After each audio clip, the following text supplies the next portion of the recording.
fiery horse with the speed of light, a cloud of dust, and a hearty hi-yo Silver, the Lone Ranger.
With his faithful Indian companion Tonto, the masked rider of the plains led the fight for law and order in the early western United States. The stories of his strength and courage, his daring and resourcefulness have come down to us through the generations. And nowhere in the pages of history can one find a greater champion of justice. Return with us now to those thrilling days of yesteryear. From out of the past and the thundering hoofbeats of the great horse Silver, the Lone Ranger rides again. Come on, Silver, down the trail. I'm Silver. Away!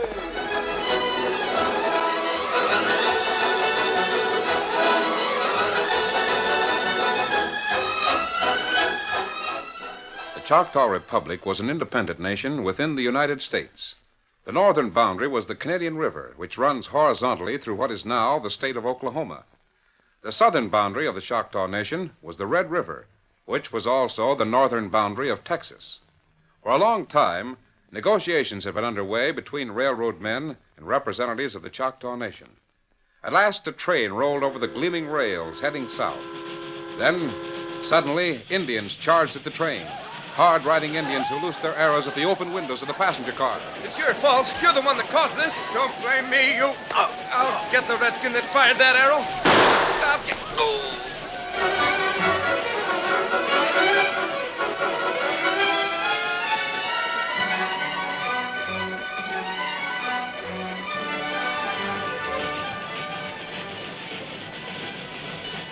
The passengers, both of them, were dead.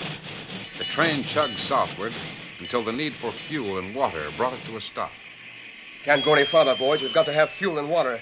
This is the last chance we'll have to get it. Come on, Sam. Rogers is right. See any redskins around? There's some on horseback over yonder. Maybe we can get what we want without them seeing us. Make it fast. They've seen us. Here they come. Rogers, try to hold them off. I'll try.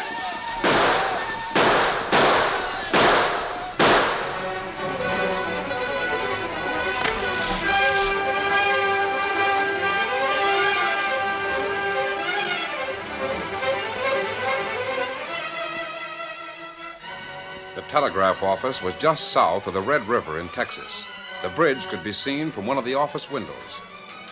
Arnold Brennan, the man who had worked so tirelessly for the railroad through the Choctaw Nation, and his daughter Mary were in the office watching the man at the key. Telegraph is a wonderful invention, isn't it, Mary? Indeed it is, Father. Just think people who are miles away can hear those signals. When I send my message, it will be heard all the way to Washington. It may go down into history, Father. I hope you've written it carefully. Well, there we are. Now I'm ready for your message, Mr. Brennan. Oh, not yet, Tapper. I'll wait until the train arrives. It's too bad we don't have lines strung through the Choctaw Republic so you could get word of the train. Yes, it would help. You don't know that it made the North run safely, do you? No, but I'm confident it did. I hear some mighty great things about the work you've done, Mr. Brennan. Guess you must be mighty proud of your father, eh, Miss Mary? Oh, I certainly am. It takes a mighty smart man to make a deal with the Choctaws. Hey, Tapper, perhaps you better save your comments until we see how successful we are in operating the railroad north of here. Oh, you won't have trouble, Mr. Brennan. One thing about the Choctaws, when they make an agreement and smoke the calumet on it, they keep their word. Who'd you deal with? Alan Carter. Oh, well, governor himself, eh? Yes. Father, is he an Indian? Indeed he is, Mary. But his name, Alan Carter. You'd have a hard time trying to say his Choctaw name, Miss Mary. You see, dear, many of the important Choctaws rechristen themselves, choosing names of people whom they admire. Oh. Have you got your message written out, Mr. Brennan? Yes, here it is. I can be looking it over. Good idea, Tapper. It's pretty long. Yeah, I should say it is. I want to explain the details of my negotiations with the Choctaw people. Our railroad transferred stock in the company in exchange for the right-of-way. You got land that's coal-bearing, eh? Yes. Well, I might as well start sending this while the line's clear. Oh, no, wait for the train. I want to be sure everything is all right. Father, look out that window. Huh? 2 horsemen. Look how fast they're traveling. Tapper, that's an Indian. He's chasing the other man. Ginger, gee, where's my rifle? I better step outside and help him. The man in front is wearing a mask. I'll stop that redskin. He's no Choctaw. I'll go outside with you. Mary, you wait here in the office. He's on the Red River Bridge now. Now, wait a minute, Tapper. Don't shoot. I won't The unless... Indian isn't after him. They're together. Yeah, and coming like greased lightning going downhill. I wonder if there's trouble in the Choctaw country. Those men are coming as if they'd brushed a peck of trouble. Ho, Silver, ho, boy. Ho, fella, ho. Hey, stranger. Ho, fella. What'd you leave behind you? Where's Arnold Brennan? You know him? I sure do. Well, that's my name. I'm Arnold Brennan. You're the man who made a treaty with Governor Carter? I am. But you, who are you? Why are you masked? Something's happened. What? What's happened? The Indians are angry about something. There's already been trouble, and there will be more. Because of the railroad? Yes. Did something happen to the southbound? Been attack. The engineer will bring it in a few minutes. Then who are you? I'm looking for the Choctaw governor. Where is he? Well, for a masked man. Come, Brennan. you Alan Carter's in Texas, and I've got to speak to him. Where is he? Well, what makes you think I know? You made a treaty with him and his deputies. He's here with a group of men from his council. I'll tell you where he is. Mary. I came out when I saw there'd be no shooting. The governor is in Potter's Gap. Thank you. Come on, Tonto. Come on, Silver. Hit him up, Scout. Mary, why did you tell him? He didn't want people to know where he was. Father, hadn't you better send a message to Washington and tell them that the treaty has been broken? Here she comes. That's the whistle of the southbound. Good. That masked man probably didn't know what he was talking about. Trouble indeed. I think he did. So do I, Miss Mary. Why, I see the train now. Look at it come. It looks perfectly all right. Coming at a good clip with a good head of steam. Just a minute, Mr. Brennan. It's at the bridge now. If my eyes are what they used to be, it didn't come through without trouble. Look at the arrows sticking to the sides of the cars. Arrows.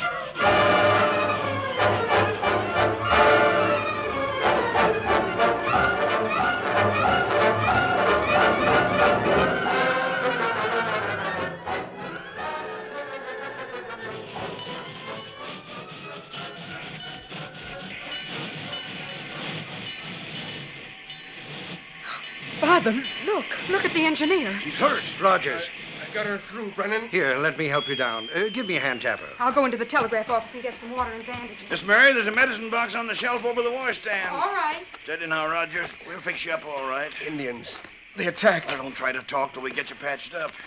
You got any wounds besides this one in the shoulder? Oh, I was lucky. Where's the rest of the train crew? Beside the track. Dead.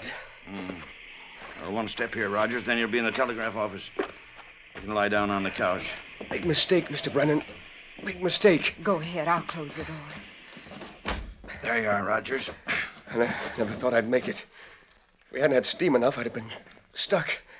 I couldn't throw in more fuel. I'll cleanse the wound. Better let me do that, Miss Mary. No, I'll do it. Please loan me a knife to cut away the shirt. Yes, Rogers, you couldn't have been delayed very long. It don't take long for an arrow to kill a man. Do you want to tell me about it now or after you've rested? Now, I want to get it off my mind. Oh, I'm sorry. I'll try to hurt as little as possible. It's all right, miss. Did you have any trouble on the North Run? Well, not much. We killed a few of the Indians' pigs that got on the tracks. And when we stopped for fuel and water, the Indians that owned the land our rails went over came to object.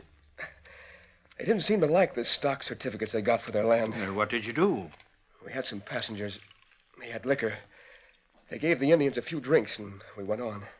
Then when we started back, we had the trouble.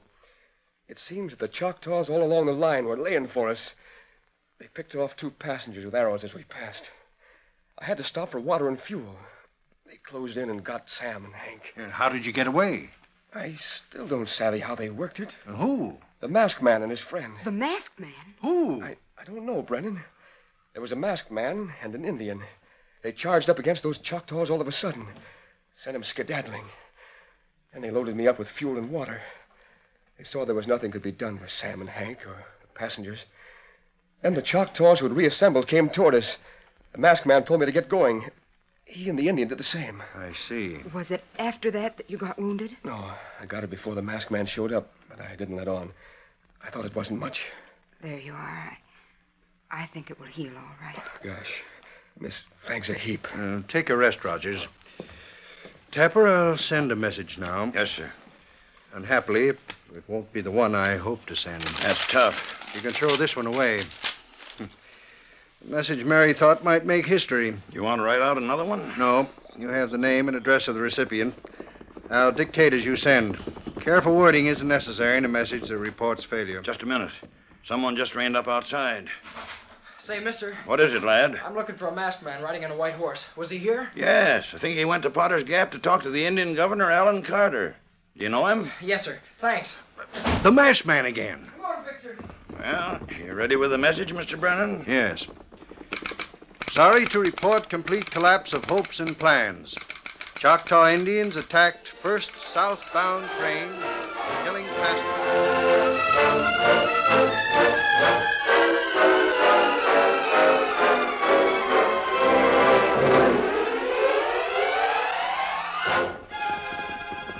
Dan Reed, the Lone Ranger's 14-year-old nephew, knew where the masked man would make camp near Potter's Gap and hurried toward the site.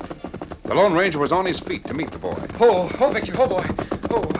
Dan, you pushed your horse a little hard. Yes, sir. I wanted to get to you as soon as I could. How did you know Tonto and I had left the Choctaw country? I asked at the telegraph office. Where's Tonto? He's in town. He'll be here presently. I knew you'd cross at the Red River Bridge, so I asked at the office. Was the train in? Yes, sir. There was a wounded man on the station. I think he was the engineer. The engineer wounded? Badly? Oh, he didn't seem to be. Where were you looking for us? Well, I was in town waiting for you, as you told me to. I heard a few things that made me expect trouble with the Choctaws. Yes, it's already started. Oh, golly. I wanted to warn you in case you and Tonto were still north of Red River. What did you hear in town? Well, some Choctaw Indians came in to buy supplies. They acted as if they were rich and picked out a lot of stuff in the store. They tried to pay for it with stock certificates. Stock certificates? Yeah. Stock in the railroad. Oh, I see. And the storekeeper laughed at them and told them the paper was no good. Golly, they were really mad about it. What did they do? Well, they argued. They said they'd sold their land to the railroad for the paper, and if their stock couldn't be traded for supplies, they'd been swindled. Then they left town, grumbling in a way that didn't sound very good. A lot of things have contributed toward the trouble. That's just one of them. But they weren't swindled by the railroad, were they? No, Dan. But it'll be hard for them to understand the fact that they can't buy goods with stock shares. Golly. I hope things can be settled without war. Why does there have to be war anyway? Sometimes, Dan, war is the price of peace. I guess that's right. Tonto's going to try and talk to the Choctaw governor. If he can arrange it, we'll meet him this evening. Oh, I'd sure like to meet him. Wait a minute, Dan. Sounds like Tonto's horse. Yeah, it is. It's Scout. He's coming fast. Too fast. I don't like it. There he is. Just saw him through the trees. Don't unsettle, Dan. We might be riding. Oh, Scout, oh, fella, oh. Oh, fella, oh. Big trouble in Potter's Gap. Plenty big trouble. You come, help Tonto. What's wrong, Kemosabe? 10, 12 Choctaw in town. All stay at hotel. Fellas, come in. Tell how Choctaw kill railroad passenger. All town mad. Try kill Choctaw. Great guns. You mean to say that people are going to kill the Choctaw governor and his council because the railroad passengers were killed? That's right. That will mean a war to the finish. Steady, big fella. Follow us, Dan. Right. Come on, Silver. Get him on the scout. Victor.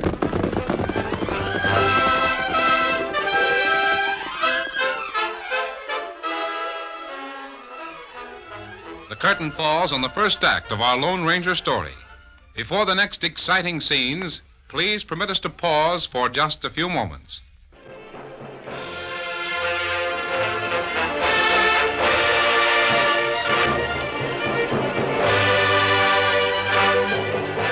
Now to continue our story. Tonto brought startling news to the Lone Ranger.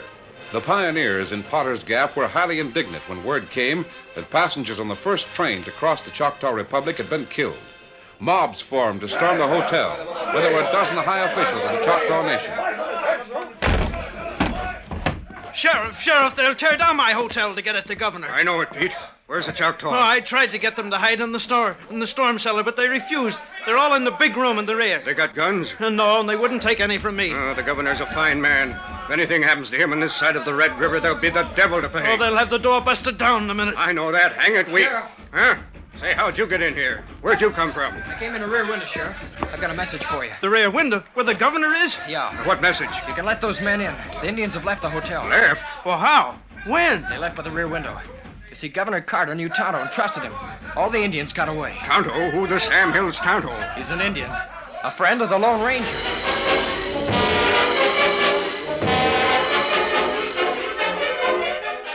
During the excitement that followed, when the townsmen were admitted and invited to search the hotel, Dan slipped away and returned to camp where the Lone Ranger and Tonto had taken the members of the Choctaw Council.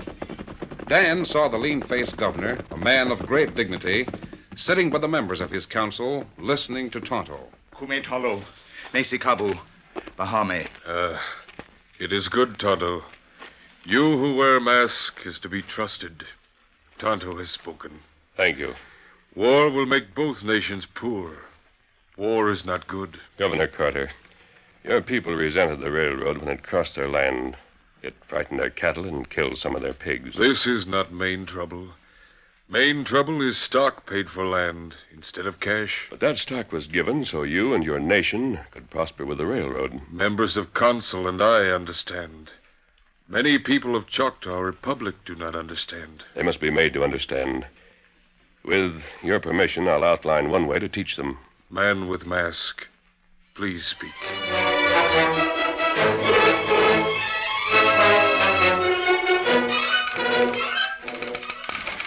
Tapper. 1 minute. I'm just finishing a message, Mr. Brennan. Go ahead. Mary, how's the engineer? Oh, he's sleeping now, Father, and quite all right. Tapper thought he'd rest better right here. Fine.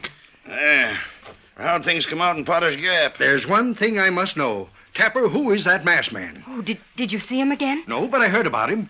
Mary, there was very nearly a riot in Potter's Gap. Oh. Word of the death of those passengers reached there, and the townsmen wanted to seek revenge by an attack on the Choctaw governor. Oh, Father, that would be the very worst thing that could happen. It would forever end all They hope didn't of... get far. Someone managed to get the governor and his council out of town by a back trail while the mob was battering down the hotel door. Someone? The man who wears a mask. Something told me. Huh? When he asked where he might find the governor, I felt that he should be told. You criticized me for telling him. I wonder who he is. You got me wondering, too. I'd wonder more if there wasn't something else on my mind. What's that, Tapper? Look out the window. Look on the far side of the bridge. What is it? Indians. There must be 100 of them. I had my spyglass on them.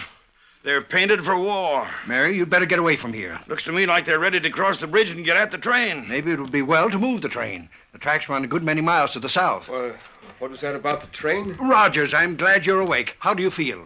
First rate. I guess I've rested for a couple of hours. Are you up to handling the train? I can manage. If there's someone who can get up the steam, I'll need fuel. I guess there's water enough for the time. Why? You better hurry, Rogers. Redskins across the bridge. They won't cross into Texas, will they? They're ready to do anything to get at the choo-choo. Here, give me a hand. I'll help you fire it up. Easy now. You shouldn't try to move yet. It's necessary, Mary. I'll give you a hand. Come on, Rogers.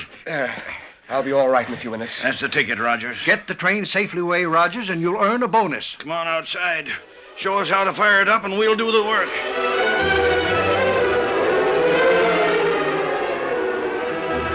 While the Indians watched from a distance, the fires of the engine were refueled under the direction of the wounded engineer. Brennan and the telegrapher stepped down to join Mary when the pressure gauge showed steam enough to drive the heavy locomotive. Then a group of horsemen approached. It's Alan Carter, the governor and his council. Father, it's the masked man. The masked man again. Easy. Governor Carter, Mr. Brennan. Friend will speak for me. A lot of time is saved by the fact that the engine is ready to run. We got steam up all right.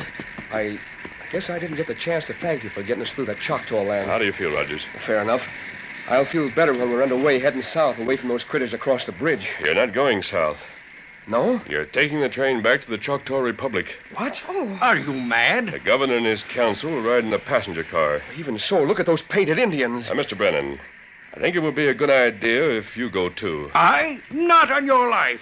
I wouldn't cross that bridge under present conditions for any amount. It is my request. Governor Carter, it was all right when we were talking about a treaty, but now Treaty I has been signed. Treaty will be kept. Masked man will help bring everlasting peace. You ride? Father, you'd better. I'll go too. No, I'll go, Mary, but you stay here. I don't know how long I'll be gone. You'll be back in less than an hour.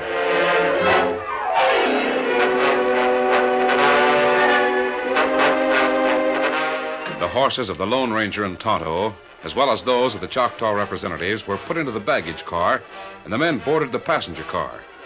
As the train backed slowly north, crossing the Red River Bridge to approach the waiting Indians, Tapper watched through his field glasses and reported to Dan and Mary. Now it's almost up to the Indians. Do you think they'll attack? Not with their own governor and council on board. But I don't savvy the plan. Those critters are doggone mad at the railroad. The Lone Ranger said they had to understand their responsibility. What's that? Whom did you say? The Lone Ranger. Wow! So that's who the masked man is. The Lone Ranger. What's going on now, Mr. Tapper? Well, I nearly forgot about the train. It's stopping. It's right up to the Indians now, and the council's getting off. Can you see my father? Yeah. He stepped down. There goes the masked man and his Indian partner. Hey, they're taking Rogers down from the engine.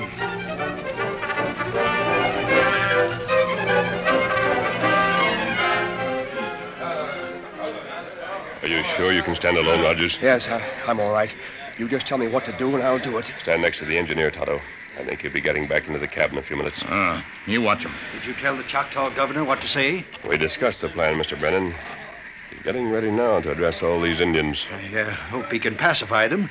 It certainly looks as if they'd like to let us have those arrows. Members of Choctaw Nation, your council has returned with happy news. A great treaty has been made with railroad company. Some of you are part owners of railroad. Who among you has paper like this? What's that he's holding up? A certificate of stock in the railroad. You have traded your land for part of the railroad. Step forward. You are part owners of the railroad. The company did not pay you in money for your land. They gave you the railroad. There. The iron horse that breathes fire. It is yours. Take it. Run it. You will receive money for the passengers and goods you carry. Is he serious? Is he really giving them the locomotive? Wait until he finishes, Mr. Brennan. Your cattle was frightened, but it will become used to the iron horse. Your pigs were killed, but there will be fences to keep them off the tracks. It is your own railroad that did this damage. Look at them. They're beginning to understand that this choo-choo is their own. Now you must learn to run the iron horse and make it obey your commands. You must take care of it and keep it in good health. This is the command of your consul and your chief. All right, Mr. Brennan. We'll return to the telegraph station and wait there. Without the locomotive or the cars? You can ride with me. Tonto will carry Rogers on his horse. Oh, very well. You seem to give me a feeling of confidence. First part of plan has been carried out. Thank you, Governor Carter. We'll return to Texas and wait in the telegraph office. Let my people examine Iron Horse and learn difficulties of operation. I will remain to give further explanation. We'll be waiting. The small telegraph office was crowded. Brennan and his daughter watched the distant Indians through the window. Tapper watched through his spyglass. Rogers, the engineer, rested on the bunk. And the Lone Ranger and Tonto waited near the door with Dan Reed. Presently, Brennan reported, Some Indians are coming across the bridge. What do they look like, Tapper? They don't come as if they're looking for trouble. They've got an extra horse with them. Why, so they have. What are the rest of the Indians doing? Still climbing all over the cars and engine like kids with a new toy. I dislike the idea of giving away a locomotive. You haven't given it away, Brennan. It had to be used as an example, so the Indians would understand what their stock shares meant. But if they try to operate Maybe it, the Indians who are coming will have some interesting information for us. Tonto, you and I will go outside to meet them. May I come? Of course, Dan. Say, Mr. Brennan, I still have that message you intended to send. The one I tore up? Yep. I pasted it together. I got it right here. Maybe I'd better get ready to send it, eh? But how can I send such a message? The Indians attacked the train? That is before they realized they were attacking their own property. But how? And it was before the Lone Ranger stepped in. The Lone Ranger? Is that who that masked man is? I'll just check, make sure the line's clear. Brennan, the Indians have brought a message for you. Yes? What is the message? They can't operate the train themselves.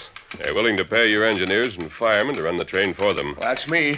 The pay will be deducted from their profits when dividends are declared on their stock. They are very proud of the railroad. Promise to see that it gets the very best of care. Why, that means that's exactly what I wanted from the start. Exactly. Only now they understand cooperative ownership. Mary, did you hear that? Tapper, you have my message to Washington. Precede it with this. I'm sending the name and address right now, Mr. Brennan. Great. Then say, disregard message reporting failure. Treaty has been signed, and future of railroad in Choctaw Republic is assured through intercession of the Lone Ranger. Hail Silver! Away!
The story you have just heard is a copyrighted feature of the Lone Ranger Incorporated.